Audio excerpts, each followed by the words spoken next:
And ready yourselves for the next 2 culture talks. Open a space for growth and learning. I'm going to invite our good friend, Dr. Al Power, up. He's very comfy in his chair. And then, and you have the clicker. I have the clicker. I'm going to set the timer so it vibrates when I got a few minutes left. And okay. Thank you, Jennifer. Thanks, everybody. What an exciting day to hear everything that's been going on over the past 10 years. And thanks to the first 3 Culture Talk speakers. I have to remember my pacing ground here so that I can stay on camera. Seeing some of Nancy's quotes reminded me of the joke, what did the Zen master say to the hot dog vendor? Make me one with everything.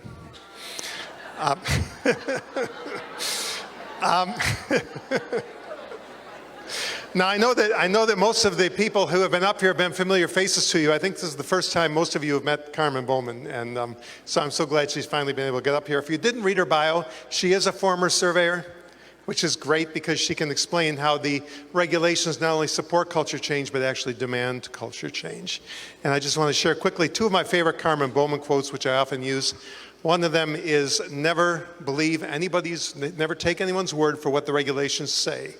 Read them yourself. Don't even take a regulator's word, read it yourself. The other favorite quote is, a doctor's order is only a suggestion. And I think that's a great way to start. So I'm going to talk about, here we go, going deeper, using well-being to talk a bit more about resident empowerment. So here I am, actually 10 years ago while you were planning this OP session, I was hiking down in the Bryce Canyon with my son, 2009. Bryce Canyon is the only national park that's actually named after Schlegel GM. So I think that's kind of a cool thing. So what I would like to do is 2 things. First of all, I want to use the Eden Alternative Domains of Well-Being framework, which you all know well from living in my today, and use it to challenge us to go deeper with resident empowerment. And then, because I'm an equal opportunity challenger, I'm going to use what I've learned particularly from 3 influencers, to challenge the well-being model and to challenge myself too. And what I've been sort of struggling with and grappling with in trying to work with this. And so we'll see if we can get through all that. If I run long, then I don't have to challenge myself. So there's a little bit of a mixed, but we'll try and get through it. So let's just start with one opening challenge, just to get us in the right mindset. We know that these are objectifying and judgmental terms. Calling somebody a feeder, calling them a behavior problem, calling them a wanderer. That's pretty clear. What about these? Needs socialization, is inappropriate or undignified. Or how about has personal expressions? Now let me be clear, I like the Schlegel term personal expressions. I think it's one of the best ways of describing the words and actions of people living with dementia in a non-judgmental and objective way. But the words are not as important as the thinking behind what we say. And I always challenge people to think about where our words come from. If I say that Jennifer has got some personal expressions, but I'm thinking that Jennifer is doing it because her brain disease makes her do it, or because this is some sort of problem that needs to be managed, or that the solution might lie in medication, then I haven't really done anything but called her a challenging behavior. So remember, words are great, but words can take on the stigma of our thinking because words are easier to change than mindsets. So I'm going to expand upon a few of these ideas as I go through the well-being domains. But I just want to start with this wonderful quote, one of my favorite quotes of all time. You all know Daniela Greenwood from OP a couple of years ago. Much of what we call person-centered care is simply bossing people around in a very individualized way. I know all about you now, so I'm going to tell you how we're going to care for you, right? And I just want to use that as sort of a framework. And of course, you all know the Eden Alternative Domains of Well-Being. This came from a white paper on an Eden grant about 12 years ago. We have the lead author sitting in the front row. She just spoke to everybody about 10 minutes ago. And this is my dreaded pyramid, which has come to haunt me. But It has given me some enlightenment and it's given me a lot of grief. We're not going to spend time on that. But I'm going to use these 7 domains to look at empowerment in different ways, not just about can dad drive a car or can mom go outside and walk by herself, but really to look a little bit deeper and to look at things in novel ways. So what's the first domain? Yell it out. How did you know that? I use different letters, different sizes, different fonts, italics. I stuck a 1 in there. How did you know where that word is? Well, the word changed a little bit, but the essence is still there. You can still see it, right? Isn't that kind of like dementia? People change, their abilities change, and yet their essence is there if you look for it. That's why I just played around with this first title a bit. So my message for identity is see who I am, not who I was, or who you think I should be. And I just want to focus on 2 areas of resident empowerment in this area. One of them is rhythms, and we've talked a bit about flexibility.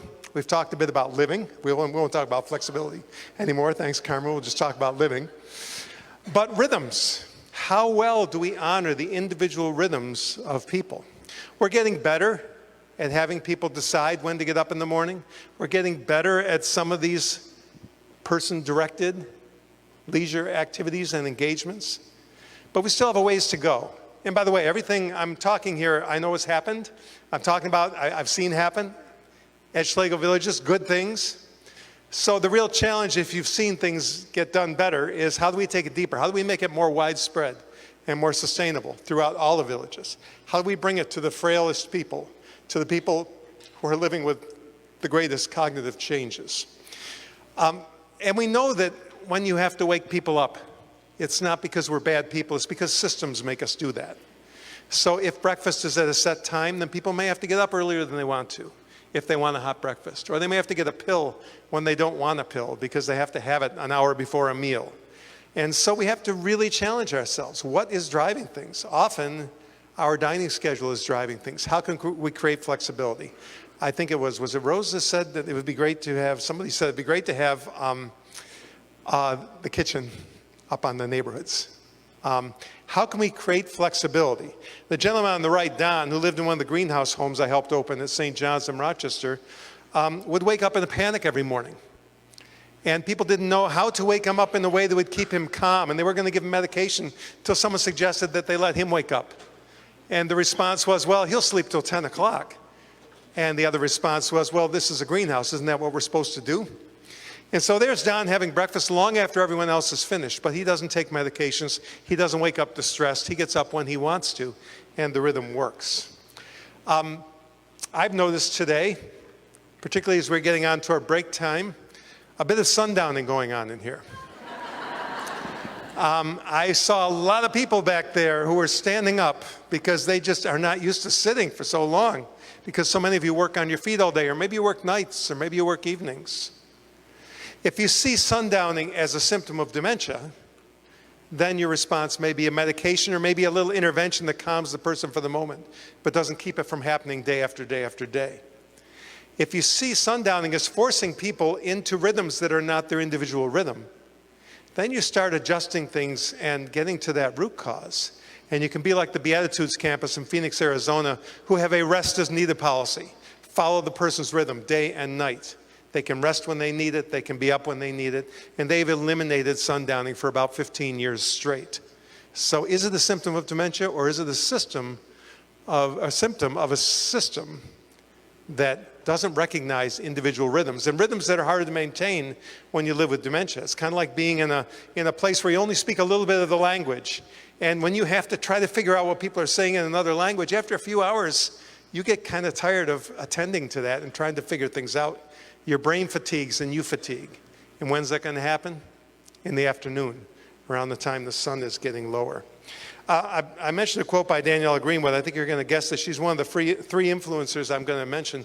She spoke at the Dementia Action Alliance this year in Atlanta, and she said something that really turned my thinking in a different way. Another aspect of identity. She said, if someone says to you, my mother would never act that way, my mother would be so embarrassed to see what she's doing now. Her response to that is, But that is your mother, and that is what she's doing. And to say that she would never act that way is to deny her present personhood and say this is not a human being. And what I learned from that is that we need to not judge what is appropriate. We need to be open. We need to try to understand the person without jumping in to decide what people should or shouldn't do. I'm not saying that we should create an environment where people are bothered by other people and not address that. But we need to really be open to who the person is before we jump in and decide who the person should be. It's much more complex than that, but I'll leave you to think about that. Connectedness, we talked about this morning. Thank you to the folks from Sandwood Park to talk about dedicated support, consistent assignment, whatever you want to call it. I think that this is critical. You've heard the arguments for it. You've heard about some of the success they've had on the Elliott neighborhood, and congratulations to you for taking the first step and doing something so terribly important. I'm just going to say two things about dedicated support. I think it is, first of all, essential for culture change. And one way that I've changed my thinking is I used to think that this was something you kind of did a little ways down the journey. After you've got some other things up and running and you've put your foot in the water, then you get to something complicated like consistent assignments or dedicated support. What I've discovered through the process of this kind of work is that it actually should be a fundamental early step in culture change, because those relationships are so key. But also think about all the culture change initiatives we try to bring in. How hard is it to attend to offering flexible meal times or promoting meaningful engagement or all these aspirations when you're changing up your roster every several weeks and having to change the way you work and having to learn new routines? How can you have time to think about inhabiting new ways of being as an organization when your work is constantly shuffling you around? So it's not only good for the people who live there, but it's good for us too, to be able to have a bit of consistency in our lives. The other reason, though, the important reason, and the reason you've heard before, is that it's fundamental to human rights to limit the number of people that is able to provide personal or intimate care to you. How many people should that be? 25, 30? That's what it often is in the course of a month. That's what it's been shown to be, even in a neighborhood where they only rotate the team members within the neighborhood, but they're all dedicated to that living area. It can still be 25 different people providing personal care. You can get it down to 5 with dedicated support. It can't be 1, but 5 is pretty darn good. If you think about how many different hairdressers you go to, how many different doctors for your annual exam, how many different lawyers, accountants, I mean, if they all have your records, they should all do the same job, right? And that's not even nearly as potentially scary as the kind of care we provide. So it's a fundamental thing, and I hope that we will continue to expand upon our learnings and move forward with this. I don't have to say much about this, thanks to Jennifer. Thank you for taking all the heat off me, so I don't have to spend a lot of time on this. I'll just mention a couple quick stories. On the left, you will see a place called Høyencentret, which is near the town of Vela in western Denmark, in Jutland. That's Karen Dahl, who's one of the Eden regional coordinators for Denmark, giving me a tour. On the right, it's interesting. A couple nice things about design here. First of all, it's a shorter hallway. There's only about 3 rooms on each side of the hallway, so it's not a really long one with lots of doors. But when I first turned the corner and looked down there, I thought, what a beautiful, bright mural. But it's not a mural. The doors are wide open. That's the outside. And I thought, wow, this is cool. The truth is that with design and technology, if we really put our minds to it, we can do a lot to help balance autonomy and safety, as Carmen talked about. So here's an example that Karen is showing us. You can see a pathway there. You can see some fruit trees and bushes, plantings along there. And then you can see a road in the background with a car driving by. There's no 6-foot fence like is required in New York State around any kind of skilled living environment. So I asked Karen, how do you do it? She said, well, there's a path here that's paved, and there's this winding path with bushes alongside it. People know where to go. They're not going to walk into a rose bush. They follow the path. It's just using design and human nature to say, why are we creating something that confuses people? So I think there's a lot that we can do with this that can really help us to move forward. And Jennifer and I are working on a book on this. We're going to talk about a lot of practical steps, but I'll just leave one with you, and that is to try care planning by exception. So I go into lots of dementia-specific living areas, assisted or long-term care, and I can tell you, it may not be everyone, but most of the neighborhoods I go into, there might be 30 people living there.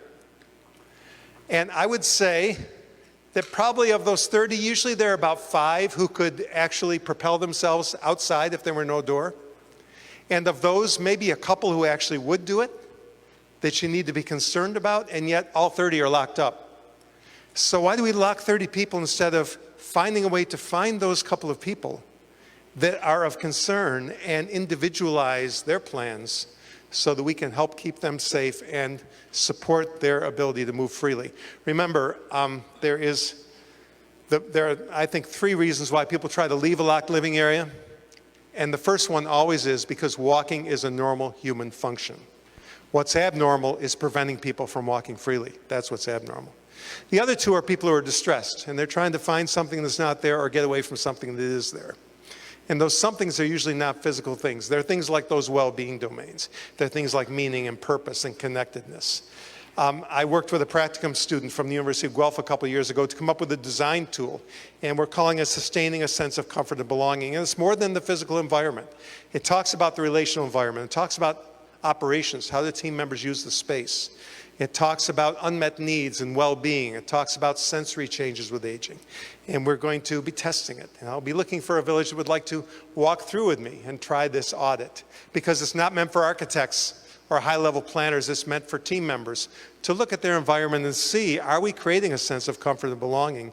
Are there things we could address that make it less likely for people to want to leave? Autonomy, we could talk about the idea of citizenship. Don't you love this picture? I got this just a couple weeks ago from Dr. Emi Kyoto. She's a little too short, so she got on a stool. I just think that's great. There's a lot to talk about with autonomy and choice, but really the idea of citizenship, as Carmen always says, that the basic regulations say that people have the same rights as any other citizen. And do we give up those citizenship rights just because we move in to a different kind of living environment? And so I would challenge you once again to think about, do we have procedures in place to help us negotiate risk, to help us support that right for people to have choice that balances safety with choice? If you trade an open door for an antipsychotic, are you really keeping the person safer by securing that door and having to medicate them because of the distress they get? The other part of autonomy, and this is an interesting thing. I did a consultation in the U.S. a few months ago with Daniela, and one of the things we did was we gave residents, team members, and family members the Eden well-being surveys before we came in. And I saw something really amazing. And I haven't used the well-being survey in a while. I was one of the people that helped design the questions. And now this is one of my challenges. I have to go back and look at that, because we're now in the era where we're looking at dementia through the lens of human rights. And what we found was very interesting. For family members, by and large, the best they scored was in autonomy. For the residents, the worst they scored absolutely was in autonomy. How quickly do we give over to family members all decisions about the care of the elders that move into our communities? How quickly do we call up someone's son or daughter and say, what's a good time for you to come to the care plan? Instead of actually going to the elder and saying, when would you like to have a care plan? Who would you like to be there? And just because I can't transfer property or even sign consent for surgery doesn't mean I can't make a multitude of decisions. Choice, as Carmen talked about this morning. And let's think about those personal expressions. The UN Convention for the Rights of Persons with Disabilities, one of their articles is that people with disabilities have the right to freely express their opinions and communicate in whatever way they are able. And whatever way they are able might be what you might call a behavior. But if that is communication, the UN gives people the right to do that, and it is our obligation to try to understand that. Meaning, how are we doing here? I certainly want to challenge myself. I don't want to leave myself off the hook. Oh my God, we're way behind. Okay. Nancy will recognize that bracelet on the left side. That's a woman who's a resident at that same home in Denmark. she became an Eden Mentor, which is an honorary title for people that teach about the Eden alternative process. And because of her work in culture change, she was able to become an Eden Mentor. And you see the look of pride on her face for what she's done. I'm not going to go through all the stories about meaning. I think that Carmen's whole talk about avoiding fake and getting into real was great. There were a lot of great stories this morning. I honor them all. The one that sticks in my mind, because there were several right in a row, I believe was Pine Haven, talking about those engagements. Every one of them brought real meaning and purpose to each person's life. So I always say, don't give people something to do where they can feel useful. Give them something to do where they can be useful. And for people that have a lot of disability, that may be hard to figure out, but you are very creative, and we can do it. One way to enable people through growth is sustainable reduction of antipsychotics. Now, you know that I'm a person who's not a fan of segregated living, but you have to honor the people that have taken this model to the heights. And this nurse who's standing in the back, second from the left, May Biera-Ibe, whose father died sedated and restrained in a traditional long-term care home, opened this small house for 10 people with advanced dementia. They are all off of drugs. She charts their functional and health parameters. They all improve over time. There are people who've gotten rid of walkers. And I just have to show a couple of 10-second videos. Every day before lunch, they work up appetites with some calisthenics. I don't know if there's sound with this, but it's Danish, but I do want sound for the next one, because the last thing they do before they eat lunch is they dance. And I want you to watch the woman in the red hat with advanced dementia and her partner there.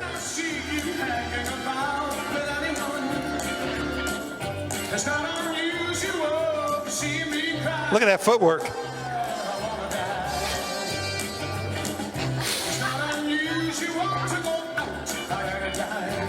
This house has no psychotropic medicines being used for dementia at all, and that's a rule. Find another solution. I'd love to tell you about Dr. Rogers, but we're getting short. Okay, real quick. Dr. Rogers, and he's given permission to have his story told, he and his wife lived at St. John's Home with advanced Alzheimer's. He was an obstetrician in town, took care of a lot of poor people in the city, often gave them free medical care for delivery of their babies. He and his wife were slated for our greenhouse when it was going to open. She died. He was very advanced. He required total care, was non-interactive, just really fading fast, and was on hospice. And when it came time to get ready to open the houses, we went to his daughter and said, you know, we know your dad's on the list, but he's so imminent, you know, do you really want to move him? And she said, I believe so much in this model that I don't care if he lives a day. I'd like him to go there. So with the best of care, Dr. Rogers was moved to the greenhouse when it opened. And he did die 3.5 years later. And these pictures were all taken 1 to 2 years after he moved in on hospice, now that he was long off of hospice. Getting a proclamation from the mayor for his service, helping kids pot seedlings.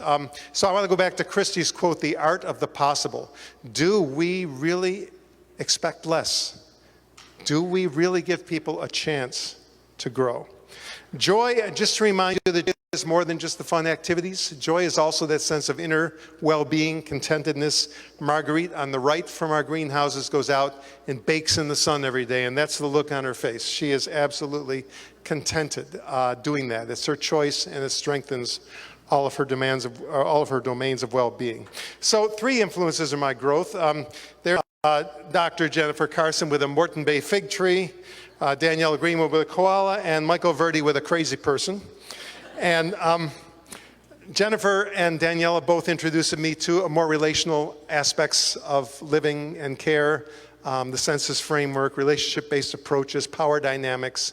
Daniela taught me a lot about relational autonomy, which is spoken through that survey where we saw that families' autonomy was impacting that of the residents where we were consulting. And so I've learned a lot about the fact that you don't make decisions in a vacuum. Everything you do is based on the needs of people around you.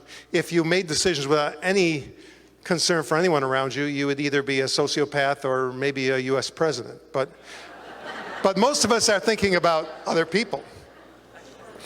I just finally got to meet Michael last month at a conference in Michigan, and Michael is all about relationality. He's all about listening. He has a wonderful documentary called Love is Listening. He has a 5-day retreat in Indiana where you can go and just practice the art of presence and listening with him.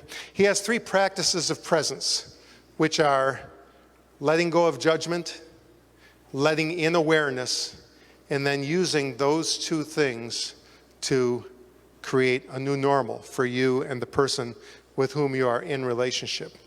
So these 3 people have challenged me to look at what I'm doing with my well-being approach and with my view of dementia and say, what else can I do? And I really was quite concerned after hearing Michael speak, and he reassured me a bit after hearing my talk that he thought I was moving in the right direction, but it's a real concern. So I still believe in the well-being framework. Sorry. I thought it was vibrating, but apparently it's chiming. Good, I have 5 minutes. The well-being approach has worked. I'll be talking at 5 o'clock today with my colleague in Arkansas, who has been using it, has helped Arkansas to move from 49th in the nation among states in antipsychotic use to 16th over the past several years, is mentoring a group of nearly 100 homes and has almost eliminated all emergency room and Form 1 transfers by using this approach and greatly reduced antipsychotics. Cut the antipsychotics in the top 25 prescribing homes, the highest, by 50% in 6 months using the approach. But how can I take it deeper? What am I missing here? So I need to ask myself, is the well-being framework relational? It can be, but are we seeing people in a vacuum? Too often I've been guilty of doing that, saying this person needs more of this person needs more of that. But it's up to us through our relationships to bring well-being. It's not something we just hand to somebody or, pour into the glass. The drinking glass is a great metaphor to help us find deficiencies, but we're not just filling glasses. We are relating to people. So I have to keep this relational. It can't just be what other countries would call a neoliberal approach to well-being, which says it's all about me, and what we would call in the US libertarian, perhaps. And is the well-being framework objectifying? Now, it doesn't have to be, but sometimes it can be. I can objectify through that and judge through that just as much as we can with any other language or any other paradigm. Are we seeing people and deciding for them what they need? So I challenge you to think of she needs socialization as being a bit judgmental. Maybe me saying Jennifer needs security is judgmental too. Do I really understand that? Thank you to the Village of Aspen Lake. I got to present at the Pioneer Network with a group of people, but among them Nancy Vasili from Aspen Lake talked about a resident there. And they did the well-being exercise, and it was very helpful. But what they also did was they took it to him. Take it to those who are able, and did the 7 glasses with him. And he gave them different glasses than the team had. And he explained to them why some of his glasses were fuller than they thought. And he explained to them how they were misinterpreting some of his signals. And they learned something about him. So I learned that we can never, ever take the resident out of the relationship. And even if they can't do the exercise with us, we always have to do that with our relationships in mind. It takes us back to dedicated support. It takes us back to seeing who I am. It takes us back to every one of these things. So I have learned that I have to suspend judgment about what's right or wrong, about what people need. Go back to that quote about person-centered care and not boss people around, but really learn to open up and to be present. So I just want to leave you with 2 thoughts. One of them is what I've concluded from what I've learned from my influencers, thank you so much, is that well-being is not something that you bestow upon our residents or upon another person. Well-being is something that needs to be co-created and nurtured through our relationships. And we always have to think of it that way. And I'll leave you with a quote from another huge influencer of mine, Dr. Nader Shabahangi, who said, when we care for an elder, we care for that part of ourselves that will someday grow old. So thank you.